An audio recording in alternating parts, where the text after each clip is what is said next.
কার বরকত অর্জন করতে যাচ্ছি, কার কথা মনে করতেছি সে আমাকে কিয়ামতের মাঠে পার করে দেবে, কার দোয়ায় মনে করতেছি যে আমার বরকত হবে, রহমত হবে, ওকে মাপে। ও যদি রবের মাপকাঠিতে টিকে তাহলে ইলাহ হওয়ার জন্য, যদি রবের মাপকাঠিতে না টিকে তাহলে এগুলো সব আল্লাহর জন্য হতে হবে। দোয়া আল্লাহর জন্য, চাওয়া আল্লাহর জন্য, নজর, নেওয়াজ, মানত সবকিছু আল্লাহ সুবহানাহু ওয়া তাআলার জন্য, সিজদা আল্লাহর জন্য, বিপদে পড়ে সাহায্য চাওয়া আল্লাহর জন্য। এবং মনে করতে হবে আল্লাহ সুবহানাহু ওয়া তাআলা হচ্ছেন সামিউন আলিম, তিনি সবকিছু দেখছেন, সবকিছু শুনছেন। তাই এখানে কোনো ওসিলার দরকার নাই। আমি কথা বলছি এখানে, এই ক্যামেরাগুলো দিয়ে, এই মোবাইলগুলো দিয়ে এই কথা এখন আমেরিকাতে বাজতেছে, এখন ইনস্ট্যান্ট লাইভ প্রচার হচ্ছে, মালয়েশিয়াতে বসে দেখা যাচ্ছে।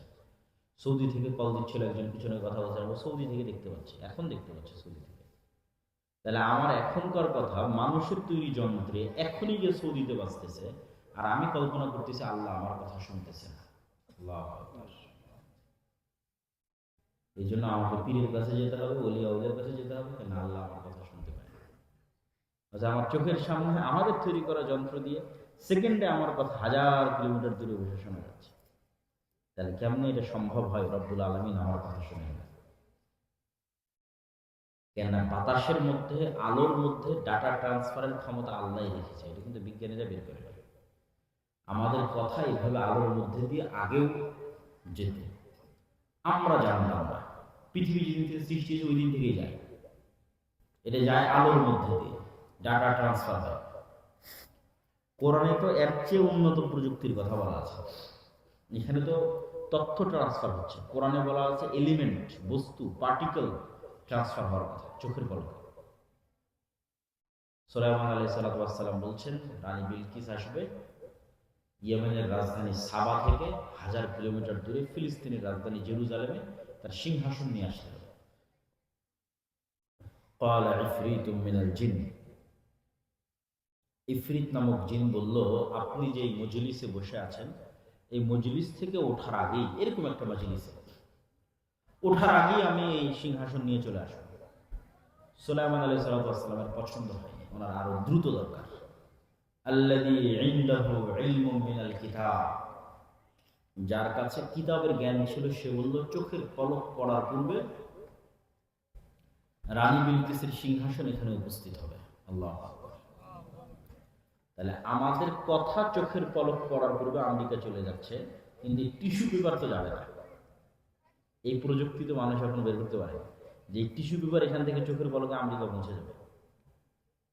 তাহলে কোরআনে এর চেয়ে তো কয়েক গুণ আগের প্রযুক্তির বর্ণনা আছে। তাহলে আমার কথা যে এখন সেকেন্ডে চলে যাচ্ছে, এটা আগে থেকেই ছিল, মানুষ জানত। এই জন্য বিজ্ঞানীরা যা আবিষ্কার করেছে অথবা যা আবিষ্কার করবে, বিজ্ঞানীরা কখনো বাদির নয়। আরবিতে একটা শব্দ আছে, যদি এখানে কোনো মাদ্রাসার ছাত্র থেকে থাকে, যদি এখানে কোনো আলেম ওলামা থেকে থাকে, তারা বুঝবে বাদিউস সামাওয়াতি ওয়াল আরদ। বাদির মানে শূন্য থেকে সৃষ্টি করা, কিচ্ছু নয়, আমার হাত খালি, খালি হাতে আমি এখন একটা টিস্যু তৈরি করলাম। বাদিউস সামাওয়াতি ওয়াল আরদ, শূন্য থেকে সৃষ্টি করা। আর এই টিস্যুটা আমার হাতে আগে থেকেই আছে, এই টিস্যুটাকে আমি এখন একটা ফুল বানালাম।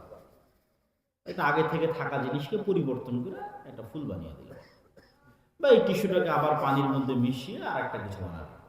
আমি বাদির নই, আমি সানিউ, আগে থেকে থাকা কোনো জিনিসকে নতুন কোনো কিছুতে রূপান্তর করা। বিজ্ঞানীরা বাদির নয়, তারা শূন্য থেকে কিছু তৈরি করতে পারে না, সম্ভব নয়। কেননা আল্লাহর দেওয়া রুলসের বাইরে তারা যেতে পারবে না। বেশি দূরের উদাহরণ দরকার নেই, আমার এবং আপনার শরীরের উদাহরণ নেই। আমার শরীরকে আল্লাহ যেই সিস্টেমের উপর তৈরি করেছে, সেট আপ করেছে, ডেভেলপ করেছে, যেই সিস্টেমের উপর, পৃথিবীর কোনো বিজ্ঞানীর ক্ষমতা নাই, কোনো ডাক্তারের ক্ষমতা নাই যে ওই সেট আপটাকে চেঞ্জ করে দেয়। আসে বলবে যে আব্দুল্লাহ তুমি পেট পূর্ণ করে চিনি খাও, পেট পূর্ণ করে সুগার খাও, আমরা তোমার রক্তে এমন সেট আপ তৈরি করে দিয়েছি, আজ থেকে তোমার রক্ত আর সুগারকে সুগার মনে করবে না। আজ থেকে তোমার রক্ত সুগারকে মনে করবে যে হয়তো আমি প্রোটিন নিচ্ছি অথবা ভিটামিন নিচ্ছি। এইটা সম্ভব না। আল্লাহ যে সিস্টেমের উপরে শরীর তৈরি করেছে এটাকে চেঞ্জ করতে পারবে না। বিজ্ঞানীরা কি করতে পারবে? ওইটাকে আরো ভালো করে জানতে পারবে। আরে রক্ত কিভাবে কাজ করতেছে, হার্ট কিভাবে কাজ করতেছে, কিডনি কিভাবে কাজ করছে, এটাকে আরো ভালোভাবে জানো, আরো ভালোভাবে জানো। জানার পর দেখো ওই সিস্টেমের মধ্যে থেকে কিভাবে এটাকে হেল্প করা যায় মানুষকে। বিজ্ঞানীরা গবেষণা করে দেখতেছে লিভার এমন যে লিভারের যদি 4 ভাগের 3 ভাগও কেটে ফেলা হয়, আগামী 3 থেকে 6 মাসের মধ্যে লিভার আবার পূর্ণ হয়ে যাবে। আল্লাহ। তো তাহলে যদি কারো লিভার নষ্ট হয়, তাহলে ওর লিভার কেটে কারো ভালো যদি লিভার থাকে ওখানে লাগিয়ে দিলে এখান থেকে তো আবার নতুন লিভার তৈরি হয়ে যাবে। কিন্তু ওই লিভার কিভাবে কাজ করে ওটাকে পরিবর্তন করতে পারবে না। লিভার কেমনে কাজ করে ওটা জেনে নতুন কিছু জানলে নতুন কিছু করা যায়, স্বাভাবিক। নতুন কিছু দ্বারা নিজেরা বানাতে পারে না। আল্লাহ সুবহানাহু ওয়া তাআলা আগেই কোরআনে বলে রেখেছেন, আগেই পাখিকে আকাশে ধরে রাখে কে? আল্লাহ। যে কে ইউমসিক, ধরে রাখে তয়ের, পাখিকে আকাশে। এটা এখনকার বিজ্ঞান গবেষণা করে বলতেছে যে আল্লাহ সুবহানাহু ওয়া তাআলা, তারা তো আল্লাহ বলে না, বলে প্রকৃতি বলে। আমাদের এই যে আবহাওয়ার স্তর আছে, এই আবহাওয়ার স্তরের যে সেটআপ, এটাতে যদি ন্যূনতম পরিবর্তন করা হয়, প্লাস মাইনাস করা হয়, তাহলে হয় পাখি উড়তেই পারবে না, আর নাহলে উড়লে আর ফেরত আসতে পারবে না। কিন্তু পাখি উড়বেও, আবার স্থিরও থাকবে, আবার নেমেও আসতে পারবে। সেটআপটা আল্লাহর করা, সেটাকে মানুষ কাজে লাগিয়েছে। তো বলছিলাম, প্রকৃত তাওহীদপন্থী মুসলিমের অভাব নাই। ইব্রাহিম আলাইহিস সালামের মতো মুসলমান নাই। ধরলাম কিছু মুসলমান আছে যারা কবরে যায় না, মাজারে যায় না, তাবিজ কবজ ব্যবহার করে না, বদনজর কি বলার নাম কুসংস্কার, সেগুলোতে বিশ্বাস করে না। ঠিক আছে, হাত থেকে পড়ে গেলে এটা হবে, অমুক হবে, তুমুক হবে, যত শিরকি কথাবার্তা আছে এগুলোতে বিশ্বাস করে না। কিন্তু হয় টাকার নেশা আছে, না হয় বিড়ি সিগারেটের নেশা আছে, না হয় নারীর নেশা আছে, না হয় ক্ষমতার নেশা আছে, এরকম আরো অন্য কিছু আছে। এরাও তাওহীদপন্থী না। এদের ইলাহকে, এদের ইলাহ ওই কবরে থাকা উলিয়াও নয়, এদের ইলাহ ওই মা কালী মা দুর্গাও নয়। এদের ইলাহ হচ্ছে এদের নিজের নাফস, ইলাহু হাওয়া। এটাও তাওহীদপন্থী। আর মনে চাচ্ছে বিড়ি সিগারেট খাবে, খাচ্ছে, নেশাগ্রস্ত হয়ে গেছে, ভিডিও গেমের নেশা আসক্ত, বিড়ি সিগারেট জুয়ার নেশা আসক্ত। এরাও তাওহীদপন্থী। তাওহীদপন্থী মানে যার নাফস পরিপূর্ণরূপে আল্লাহর সামনে আত্মসমর্পণ করেছে। আল্লাহ যা বলবে তা। আল্লাহ সুবহানাহু ওয়া তাআলার প্রতি ভালোবাসা এত ব্যাপক, আল্লাহ যা ভালোবাসে ওটা অন্ধের মতো, আল্লাহ যা ঘৃণা করতে বলেছে ওটা অন্ধের মতো ঘৃণা। আল্লাহর বাইরে তার নাফসে, তার অন্তরে আর কিচ্ছু চলে না। এরকম তাওহীদপন্থী ইব্রাহিম আলাইহিস সালামের মতো।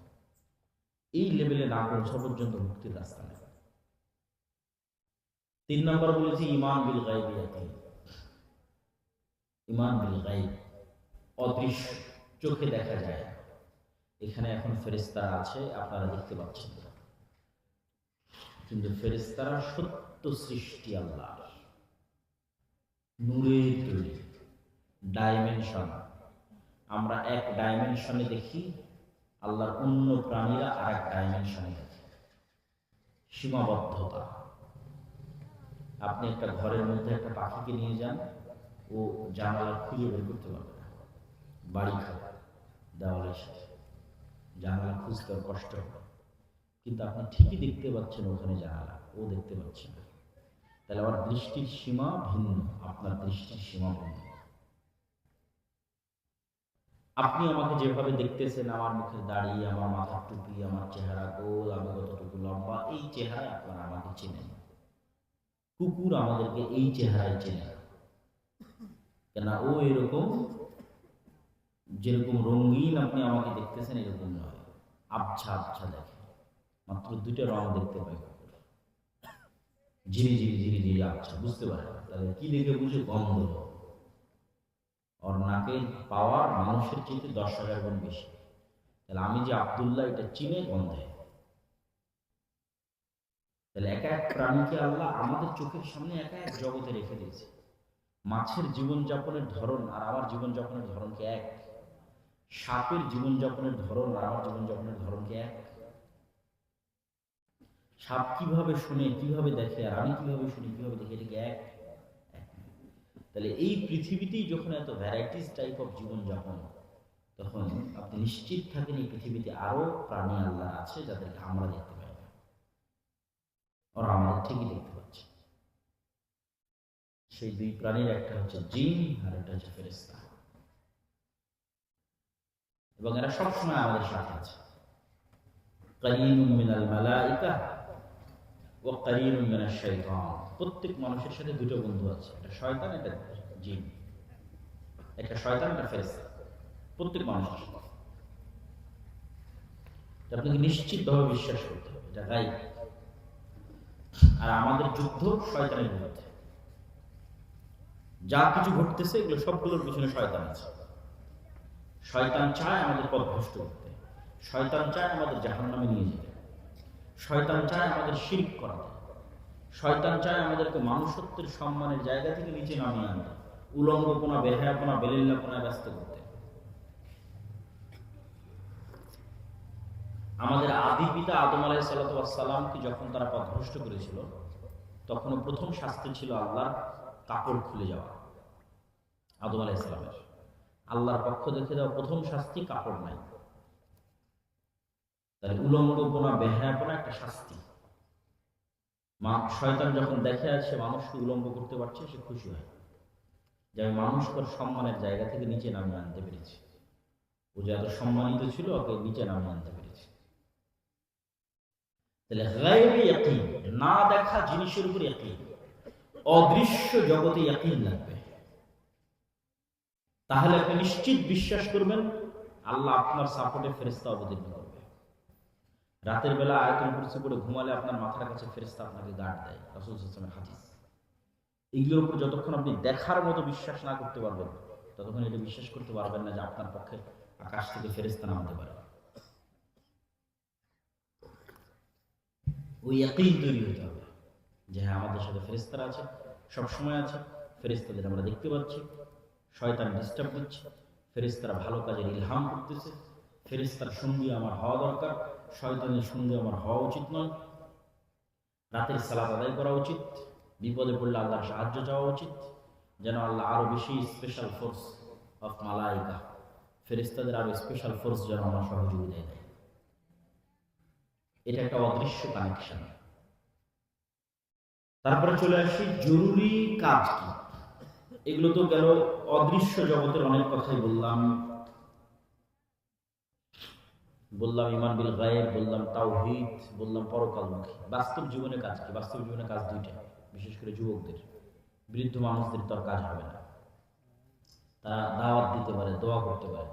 যুবকদের কাজ দুইটা, এক জ্ঞান অর্জন করা, দুই সত্যবাদী এবং ন্যায়পরায়ণ হওয়া। যুবকরা বললো আব্দুল্লাহ ভাই ডাক দেন, আমরা জীবন দিতে প্রস্তুত আছি, জীবন দেওয়া লাগবে না, জ্ঞান অর্জন করতে হবে। জ্ঞানী শক্তি, জ্ঞানী ক্ষমতা। পৃথিবীতে আল্লাহ এভাবেই তৈরি করেছে যে জ্ঞানের বাটনে চাপ দিবে ও ক্ষমতা অর্জন করবে, যে জ্ঞানের বাটনে চাপ দিবে না ও ক্ষমতা অর্জন করবে না। জ্ঞান অর্জন করতে হবে। দুই নম্বর সত্যবাদিতা, ন্যায়পরায়ণ। সারা দেশে একদিনে 80% ইসলাম প্রতিষ্ঠা করা যাবে যদি সারা দেশের সব সচিবালয়, ওসি, ডিসি, এসপি, মন্ত্রী, আর্মি সবাই বলে আজ থেকে আমরা সত্য বলবো, ন্যায় প্রতিষ্ঠা করবো, মিথ্যার আশ্রয় নিব না, 80% ইসলাম প্রতিষ্ঠা শেষ। তো ওই যারা ওসি, ডিসি, এসপি, মন্ত্রী, সচিবালয় আছে, এরা তার ভারত থেকে আসেনি, এরা তার আমেরিকা থেকে আসেনি, তো ব্রাহ্মণবাড়িয়ার সন্তান, আকানগরের সন্তান, আমার আপনার সন্তান। তাহলে আমাদের একটা প্রজন্ম লাগবে যারা ন্যায় এবং সততার উপর অটল থাকবে। এটাই গোলামি থেকে মুক্তি। নিশ্চিত থাকেন অন্যায় এবং দুর্নীতি করা গোলামির স্বভাব। দুর্নীতি করলে গোলামি টিকিয়ে রাখা যায়, দুর্নীতি করলে গোলামি টিকিয়ে রাখা যায়। টাকার লোভ বড় লোভ। আফ্রিকাতে ফ্রান্স তার ক্ষমতা টিকিয়ে রাখে শুধু এটা দিয়ে। এখন যে সেনাপ্রধান সে বিট্রে করলো, একে সরাও, এর নিচের কোন সেনাপ্রধানকে টাকা দিয়ে কিনে নাও। তো কেউ না কেউ পাওয়া যাবেই। মুসলমানেরা এত নিচের লেভেলে নেমে গেছে মিথ্যার দুর্নীতিতে, কেউ না কেউ পাওয়া যাবে যে টাকার কাছে বিক্রি হয়ে যাবে। ঠিক আছে, ওকে টাকা দিয়ে কিনে নিয়ে আগের জনকে খুব করে সরাই করে সে এখন সেনাপ্রধান, সে এখন ফ্রান্সের সব স্বার্থ দেখে। কয়দিন পর হয়তো সেও ফ্রান্সের বিরুদ্ধে চলে গেল, নিচে আরো অনেক পাইপ লাইন আছে দুর্নীতিবাজ মিথ্যুক মুসলমান যে ফ্রান্সের স্বার্থ পূরণ করবে। একই অবস্থা সারা বিশ্বের মুসলমানদের, একই অবস্থা বাংলাদেশে। এখানে স্বার্থ পূরণ করার মতো রাজনীতিবিদ রেডি আছে। আগের 16 বছর যারা স্বার্থ পূরণ করেছে, সামনে যারা আসবে তারাও স্বার্থ পূরণ করবে, কেন সবাই টাকার কাছে বিক্রি হয়ে যাবে। তাহলে আমাদের দরকার সত্যবাদিতা, ন্যায় পরায়ণতার উপর অটুট একটা প্রজন্ম, যারা আত্মমর্যাদা বিক্রি করবে, যারা জ্ঞানে সর্বোচ্চ পর্যায়ে যাবে। এবং তার সাথে আল্লাহর সাহায্য পাওয়ার জন্য দুটো জিনিস লাগবে, 5 ওয়াক্ত সালাত এবং সকাল সন্ধ্যার জিকির। 5 ওয়াক্ত সালাতে নাই যে আল্লাহ তাকে চিনেই না, কি সহযোগিতা করবে, কি তার স্বার্থ আল্লাহ সুবহানাহু ওয়া তাআলা দেখবে? আল্লাহ তাকে চিনেই না। আর আল্লাহর সাহায্য অবতীর্ণ শুরুই হয় সালাত দিয়ে। এটা একটা ফরম্যাট যা সব নবীরা অবলম্বন করে। আমরা যেমন ইন্টারনেট দিয়ে, আমার মোবাইল দিয়ে, আমার ফিঙ্গারপ্রিন্ট দিয়ে, আমার পাসওয়ার্ড দিয়ে, আমার হোয়াটসঅ্যাপ দিয়ে, আমার ফেসবুক দিয়ে যোগাযোগের মাধ্যমে আমেরিকা, ইউরোপ, মালয়েশিয়া সব জায়গায় ফোন দিচ্ছি, কথা বলতেছি, এটা একটা প্রযুক্তি সিস্টেম। সালাত এর চেয়ে 1000 গুণ, লক্ষ কোটি গুণ টপ লেভেলের একটা প্রযুক্তি, যা অবলম্বন করলে দুনিয়াতে বসে থেকে 7 আসমানে থাকা রব্বুল আলামিনের সাথে যোগাযোগ তৈরি হবে, কানেকশন তৈরি হবে। তখনই আল্লাহর সাহায্য আসা শুরু হয়। যে কোনো নবী রাসূল বিপদে পড়লে এই ফরম্যাটটা অবলম্বন করতেন। সারা আলাইহিস সালাতু ওয়াস সালাম বিপদে পড়েছেন, বাদশাহকে বলছেন আমাকে উযু করে 2 রাকাত সালাত আদায়ের সুযোগ দিতে হবে। সালাতে দাঁড়িয়ে, সালাতে দাঁড়ানো, দৃষ্টি সিজদার দিকে যাওয়া, অন্তর আল্লাহর সাথে কানেক্টেড হওয়া, মানে জমিনে থেকে আমি এখন রব্বুল আলামিনের সাথে সরাসরি কথা বলতেছি, লাইভ কানেক্টেড হচ্ছে, লাইভ সেশন। এরকম লাইভ কানেকশন যদি দিনে রাতে 24 ঘন্টা 5 বার তৈরি না হয়, তাহলে ও আর মুসলমান বলেই গণ্য হয়, আর গণনার খাতার মধ্যে আসে। সে এখন ভাগাড়ে করে মারা গেলেও এটা চিন্তার বিষয় নয়, এটা কোনো ঘটনা নয়, এটা কোনো নিউজ নয়, এটা কোনো সংবাদ নয়, এটার কোনো ইম্পর্টেন্স নাই। কে মারা গেল এটার কোনো ইম্পর্টেন্স নেই, কে বিপদে আছে এটার কোনো ইম্পর্টেন্স নেই। কারণ যে বিপদে আছে ওকে কেউ চিনে না, আসমানবাসী তাকে চিনে না।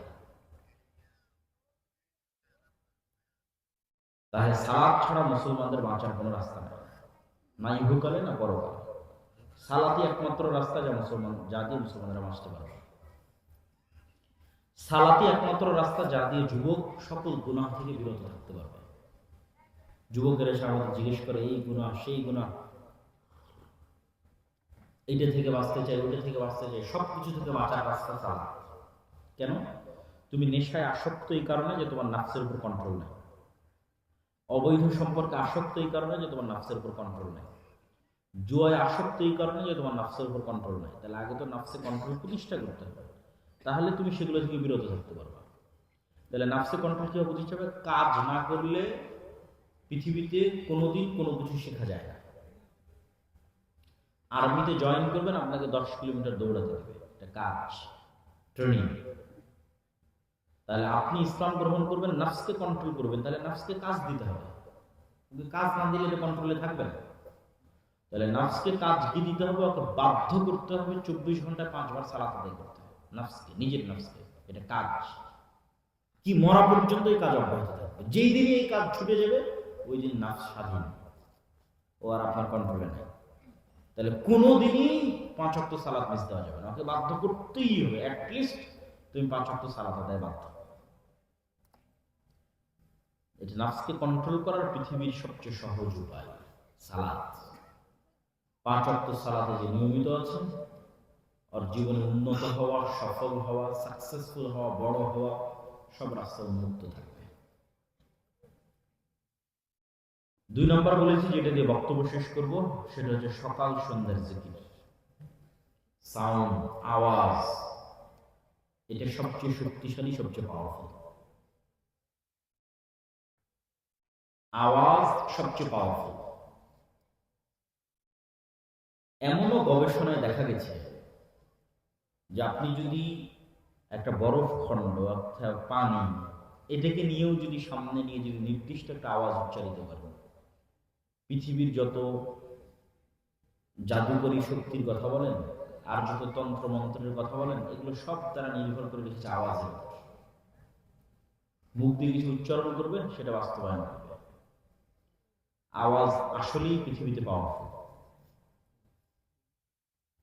কিন্তু সবচেয়ে পাওয়ারফুল যদি আওয়াজ হয় আল্লাহর নিজের। বলেন আল্লাহু আকবার। আল্লাহর নিজের আওয়াজ আমাদের কাছে আছে, সেটা কি? সেটা কি? কোরআন। সেটা কি? কোরআন। আল্লাহর নিজের শব্দ, আল্লাহর নিজের বাক্য, আল্লাহর নিজের সাউন্ড, আল্লাহর নিজের আওয়াজ, যা লাউহে মাহফুজ থেকে জিবরাইল রিসিভ করেছে, জিবরাইল থেকে মুহাম্মদ সাল্লাল্লাহু আলাইহি ওয়াসাল্লাম রিসিভ করেছে, এবং সেটা থেকে আমাদের পর্যন্ত এসেছে। তাহলে পৃথিবীর মানুষের কাছে যা যা আছে তার চেয়ে বেশি পাওয়ারফুল কোরআন একাই নিজেই। কিন্তু এটাকে মূল্যায়ন করার শক্তি, ক্ষমতা, উদ্যোগ মুসলমানদের নাই।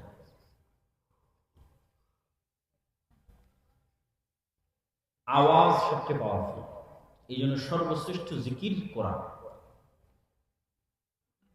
আরো যে জিকির গুলো আছে সকাল সন্ধ্যার, সকাল মানে সূর্য ওঠার পূর্বে, সন্ধ্যা মানে সূর্য ডোবার পূর্বে। সামনে সিয়াম আসতেছে, শাবান মাস শুরু হয়ে গেছে। সিয়াম মানে শুধু পেটের সিয়াম নয়, রোজা মানে শুধু পেটের রোজা নয়, শুধু লজ্জা স্থানের রোজা নয়, রোজা মানে জিহুব্বার রোজা, রোজা মানে কানেরও রোজা, রোজা মানে চোখেরও রোজা। সিয়াম, জিহুব্বার সিয়াম কি? গালি দিবে না, অশ্লীল কথা বলবে না, গল্প গুজব করে নিজের জিহুব্বাটাকে নষ্ট করবে না, গীবত তহমতে জিহুব্বা নষ্ট করবে না, পাশাপাশি জিহুব্বাটাকে আল্লাহর জিকিরে কাজে লাগাবে।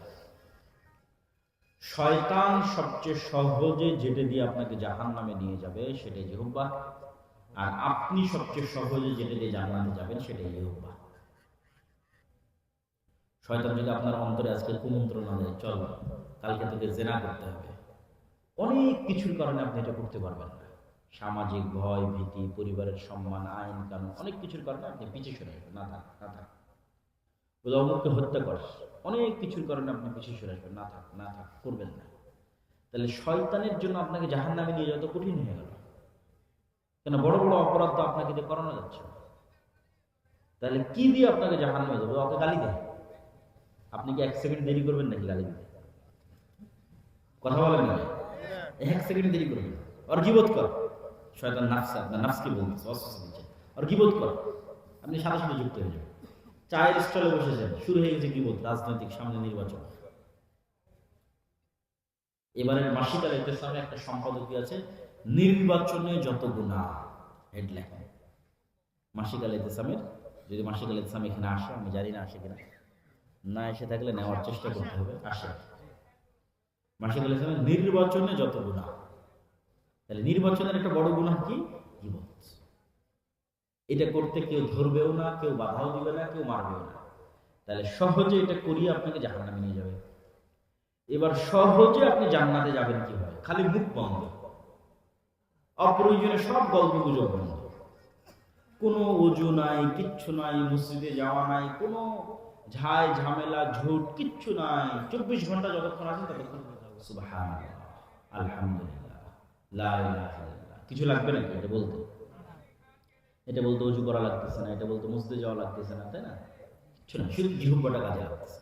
লা ইলাহা ইল্লাল্লাহ, লা ইলাহা ইল্লাল্লাহু ওয়াহদাহু লা শারীকা লাহু, লাহুল মুলকু ওয়া লাহুল হামদু ওয়া হুয়া আলা কুল্লি শাইইন কাদির। তাহলে যেটা দিয়ে সবচেয়ে সহজে আপনাকে জাহান্নামে নিয়ে যেত, আপনি ওইটা দিয়ে সবচেয়ে সহজে জান্নাতে চলে যাবেন। আল্লাহু আকবার। হলো জিকির, সকাল সন্ধ্যা জিকির, সালাতও জিকির। কেউ যদি 24 ঘন্টায় অন্য কোনো জিকির না করতে পারে, তাহলে বাধ্যতামূলক 5 বার জিকির করতে হবে সালাতের মধ্যে। সালাতের জিকিরটা আনুষ্ঠানিক, এর নির্ধারিত ফরম্যাটে, কিন্তু এটা জিকির, পুরোটা জিকির। আজানে আমি বলছি আল্লাহু আকবার, এটা জিকির। বলছি লা ইলাহা ইল্লাল্লাহ, এটা জিকির। তারপরে হচ্ছে আমি আল্লাহু আকবার বলে সালাত শুরু করতেছি, এটা জিকির। আমি কোরআন পড়তেছি, কোরআন সর্বশ্রেষ্ঠ জিকির। আমি রুকুতে গিয়ে বলছি সুবহান রাব্বিয়াল আযীম, এটা জিকির। আমি রুকু থেকে উঠে বলছি রব্বানা লাকাল হামদ, এটা জিকির। আমি সিজদায় গিয়ে বলছি সুবহান রাব্বিয়াল আ'লা, এটা জিকির। দোয়ার অংশ নাই বললেই চলে। দোয়া আছে সালাম ফিরানোর পূর্বে, তার আগ পর্যন্ত শুধু জিকির। এই জন্য আল্লাহ বলেছেন ওয়া আকিমিস সালাতা লিযিকরি, তোমরা সালাত প্রতিষ্ঠা করো আমার জিকিরের জন্য, আমার জিকির প্রতিষ্ঠা করার জন্য। তাহলে জিকির সাউন্ড, আওয়াজ, এই আওয়াজ দিয়ে পৃথিবীর সব অসম্ভবকে সম্ভব করা সম্ভব, সব অসম্ভবকে। সালাত এবং জিকির দিয়ে পৃথিবীর সব অসম্ভবকে সম্ভব করা সম্ভব। কিয়ামতের পূর্ব মুহূর্তে মুসলমানেরা এমন শহর বিজয় করবে যে শহর শুধু তাকবীর ধ্বনিতে বিজয় হবে। আল্লাহু আকবার। শহরের দেওয়াল পড়ে যাবে শুধু মুসলমানদের তাকবীর আওয়াজ। প্রিয় উপস্থিতি, প্রিয় মুসল্লিবৃন্দ, পুরো আলোচনার সারমর্ম করি। পুরো আলোচনা যদিও লিখিত আকারে আল্লাহর পথে যাত্রা এই বইয়ের মধ্যে পাবেন। আজকে যেহেতু আমাদের সাথে পরিচিত ড্রাইভার নাই, এই জন্য এখানে নিয়ে আসতে পারিনি, অনলাইন থেকে সংগ্রহ করতে হবে। এবং এই বইটা প্রত্যেক মসজিদ, মাদ্রাসা, স্কুল, কলেজে প্রতি সপ্তাহে অন্তত একদিন সাপ্তাহিক পাঠ চক্রের অন্তর্ভুক্ত করে, সাপ্তাহিক দাসের অন্তর্ভুক্ত করে 1-2 পৃষ্ঠা করে পড়তে হবে। যারা আজকে অনুষ্ঠান আয়োজন করেছে তাদের, আকানগর ইসলামী যুব সংগঠন হোক, আকানগর মাদ্রাসা হোক, তাদেরও দায়িত্ব যে তারা আল্লাহর পথে যাত্রা বইটা প্রতি সপ্তাহে একত্রিত হয়ে পড়বে। পুরো আলোচনার সারমর্ম হচ্ছে মুসলমানদের যে সামগ্রিক অধঃপতন, এই অধঃপতন থেকে বাঁচার 1 নম্বর রাস্তা নিজের দিনে কঠোর হওয়া। ইহুদি হতে পারলে, হিন্দু হতে পারলে তুমি কেন পারবে না? এটাই সাহস, এটাই হিম্মত, এটাই কনফিডেন্স। ব্রাহ্মণবাড়িয়ার মানুষেরা নাকি অনেক সাহসী। ব্রাহ্মণবাড়িয়ার মানুষকে সাহসের পরিচয় দিতে হবে নিজের দিনের উপর কঠোর হওয়ার মাধ্যমে, তাহলে বোঝা যাবে যে সাহস আছে। 2 নম্বর, পূর্ণ তাওহীদপন্থী হতে হবে ইব্রাহিম আলাইহিস সালামের মতো। ঈমান বিল গায়ব, যা দেখা যায় না, এই জগতের উপর ইয়াকিন থাকতে হবে। দুনিয়ার কোনো মূল্য নাই, পরকালে জান্নাতে নিজের ঘর, নিজের বাড়ি, নিজের স্থায়ী ঠিকানাকে কল্পনা করতে পারতে হবে এবং জান্নাতে যাওয়ার জন্য পাগল থাকতে হবে, উদ্গ্রীব থাকতে হবে। মারা যাওয়া, শহীদ হওয়াই সফলতা, জান্নাতে যাওয়াই মুসলমানদের সফলতা। দুনিয়ায় মুসলমানদের কোনো সফলতা নেই। 4 নাম্বার, দুনিয়াতে যে ফাইটটা আমরা দেবো, এই ফাইট দেওয়ার জন্য জ্ঞান অর্জন করতে হবে, সত্যবাদী, ন্যায়পরায়ণ হতে হবে, শক্তিশালী প্রতিষ্ঠান তৈরি করতে হবে। 5 নাম্বার, আল্লাহর সাহায্য নেওয়ার জন্য 5 ওয়াক্ত সালাত আদায় করতে হবে, রাতের সালাত আদায় করতে হবে, সকাল সন্ধ্যা জিকির করতে হবে। আল্লাহর সাহায্য ছাড়া পৃথিবীতে কেউ বিজয় অর্জন করতে পারবে না। আওয়াজের কথা যে বলছিলাম, এটার সাথে একটা কথা বলে বক্তব্য শেষ করি, তোমাদের ধৈর্যচ্যুতি ঘটার আগে। আওয়াজ কেমন ভয়ঙ্কর বললাম না? তাহলে আওয়াজ পজিটিভ যেমন ভয়ঙ্কর, নেগেটিভে তেমন ভয়ঙ্কর। এই জন্য ইসলামে গান হারাম। অনেকেই লজিক খুঁজে পায় না যে গান কেন হারাম। জাস্ট এই একটা লজিক তুমি চিন্তা করবো, আওয়াজ ভয়ঙ্কর কিনা। আওয়াজ ভয়ঙ্কর, শব্দ ভয়ঙ্কর। যখন আওয়াজটা আল্লাহর পজিটিভ দিকে ভয়ঙ্কর, যখন আওয়াজটা শয়তানের নেগেটিভ দিকে ভয়ঙ্কর। মানুষের কলবে সবচেয়ে বেশি আসার ফেলে আওয়াজ, সবচেয়ে বেশি প্রভাব ফেলে আওয়াজ। যার অন্তর গানের আওয়াজকে পছন্দ করে, তার অন্তর কোনোদিন কোরআনের আওয়াজকে পছন্দ করতে পারবে না। মুমূর্ষু অবস্থায় লা ইলাহা ইল্লাল্লাহ আওয়াজকে তার কাছে বিরক্তিকর মনে হয়, কেননা তার কলব পছন্দ করতো গানের আওয়াজকে। শয়তানের সবচেয়ে বড় ফাঁদ আওয়াজ কেন্দ্রিক তৈরি হয়। আওয়াজ মানুষের হৃদয়ের উপর প্রভাব বিস্তারকারী।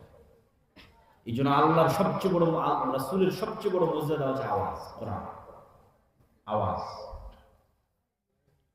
তাহলে কোরআন যেই কারণে পাওয়ারফুল, গান ওই কারণেই খারাপ, কেন এটা শয়তানের আওয়াজ। আর কোরআন কার আওয়াজ? আল্লাহর আওয়াজ। দুটেই অন্তরে প্রভাব বিস্তার করতে পারে। যে অন্তর গানের আওয়াজকে ভালোবাসবে, এই অন্তর মৃত্যুর সময় কোশ্চেন কালো কোরআন এবং লা ইলাহা ইল্লাল্লাহকে ভালোবাসতে পারবে না। শেষ, আর ইহকাল পরকাল সব শেষ, এবং ওর হেদায়েতের রাস্তায় আসা কঠিন হয়ে যাবে। এই জন্য গানের আওয়াজ, গানের ভালোবাসা, গানের মহব্বত থেকে বের হতেই নেই। এটা অসুস্থতা, এটা রোগ। এই রোগের চিকিৎসা এটাই যে কেউ যদি এই নেশা আসক্ত থাকে, শুরু করতে হবে 5 ওয়াক্ত সালাত দিয়ে জামাতে। 5 ওয়াক্ত সালাত জামাতে আদায় করলে পৃথিবীর সব নেশা ছুটে যাবে। গানের নেশা, জুয়ার নেশা, নারীর নেশা, সব নেশা ছুটে যাবে। 5 ওয়াক্ত সালাত জামাতে আদায় করতে হবে। তাহলে নাফসের উপর কন্ট্রোল প্রতিষ্ঠা হবে। যদি তাতেও সম্ভব না হয়, সিয়াম পালন করতে হবে। সিয়াম পালনের মাধ্যমে, সালাত আদায়ের মাধ্যমে শয়তানের বিরুদ্ধে যুদ্ধ করতে হবে। আল্লাহ সুবহানাহু ওয়া তাআলা আমাদের তোমাদের সকলকে গানের বাজনার নেশা থেকে এবং মুসলিম উম্মার উপকারী যে কাজগুলো সেগুলো করার তৌফিক দান করুন। আল্লাহুম্মা আমিন। তোমাদের যদি কোনো প্রশ্ন থাকে, সেই প্রশ্নের উত্তর দেওয়া যাবে 2-5 মিনিট, অথবা লিখিত আকারে যদি কোনো প্রশ্ন আসে উত্তর দেওয়া যাবে। আর না হলে বৈঠক শেষে দোয়া করি সুবহানাকা, সবাই বলি সুবহানাকা আল্লাহুম্মা ওয়া বিহামদিকা আশহাদু আল্লা ইলাহা ইল্লা আনতা আস্তাগফিরুকা ওয়া